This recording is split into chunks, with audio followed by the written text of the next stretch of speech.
Assalamualaikum and hi everyone. My name is Asha Masrina binti Karwanwa and I will give explanation for question number 1. Question number 1A. In how many ways can the letter from the word fantastic be arranged if there is no restriction, the word end with T? Okay, for the first question, there is no restriction. There is no restriction means there is no condition need to be applied in the process of arranging the word fantastic. First, we need to list down all the letters together with the frequency. So here we have the letter F equals to 1, A equals to 2, N equals to 1, T equals to 2, S equals to 1, I equals to 1, and C also equals to 1.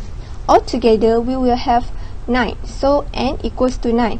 Then, we can write 9 factorial over the denominator. We put the letter that appear more than 1. We have A 2 factorials times T 2 factorials. Last, represent your calculator will end up with 19,720, and that's the answer for A1. Next question, A2. The word end with T. That means the letter T must be at the last. So we have 8 letters at the front. So this time our n is equals to 8 factorial over 2 factorials. Press your calculator, we end up with 2,116. That's it. Next question number 1B. Given that probability of M is equals to 0.6, probability of M intersect N equals to 0.4, and probability of M union N is equals to 0.7.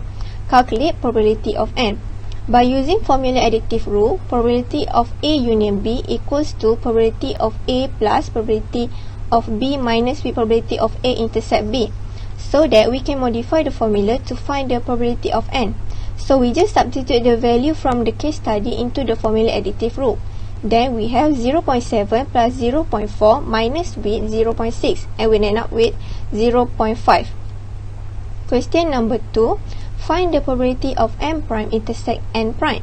We all know that one full complete diagram is equals to 1. So here in the question already given the value of probability of M union N is equals to 0.7. So 1 minus with 0.7 and we will end up with 0.3. That's the answer. Last, question number 3. We want to find the probability of N prime given M prime. First, we expand the formula. We will have probability of M prime intercept N prime divided by probability of M prime. For probability of M prime intercept N prime, we already know the value is 0.3. Next, to find the probability of M prime, we minus 1 with the value of probability of M, and we will get 1 minus with 0.6 equals to 0.4.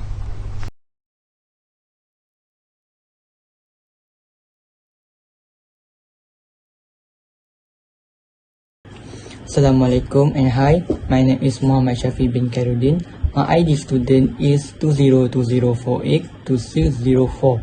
I'm from class CS111 2D, and now I'm going to explain question number 3 for my assignment. First, we need to find the value of the constant C. The formula we will use is summation P x is equal to 1.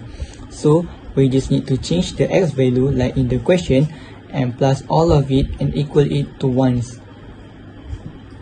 C times 5 over 1 plus C times 5 over 2 plus C times 5 over 3 plus C times 5 over 4 plus C times 5 over 5 equal to 1. Hence, the value of the constant C is equal to 12 over 137. For question B, we can find probability by using distribution function. We already got the probability distribution of x. Now, we need to find the distribution function. Like in the table, we already got the distribution function. We need to plus 1 by 1 to get it until become 1. Then we can find probability by using distribution function. For this question, the formula we will use is probability A equal or less than x less than b equal to capital F b minus 1 minus capital F a minus 1. P, probability 1 equal or less than x less than 4 equal to capital F 4 minus 1 minus F capital F 1 minus 1. equal to capital F3 minus capital F0 equal to 110 over 137. For question C, we need to find expected x and variant x. To find expected x, we need to use formula expected x is equal to sigma of x times fx. Expected x equal to 1 times 60 over 137 plus 2 times 30 over 137 plus 3 times 20 over 137 plus 4 times 15 over 137 plus 5 times 12 over 137. The answer will be 300 over 137. To find variance, we need to find expected x squared first. The formula is still the same like expected x, but for x, we need to square it.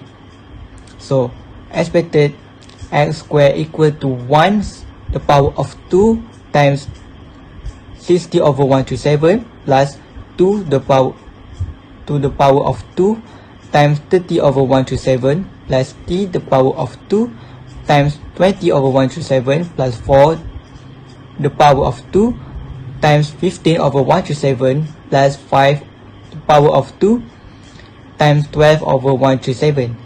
The answer will be 900 over 137. Then we can find the variance by using the formula variant x is equal to expected x squared minus expected x to the power of 2.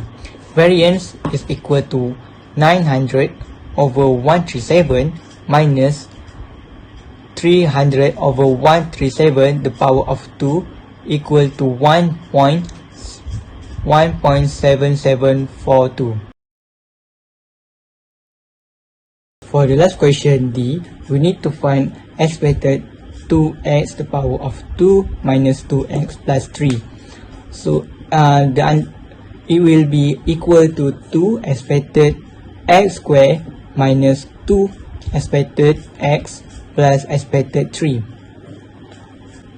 It will be 2 times 900 over 137 minus 2 times 300 minus 137 plus 3. Hence the answer will be 11.7591. Thank you.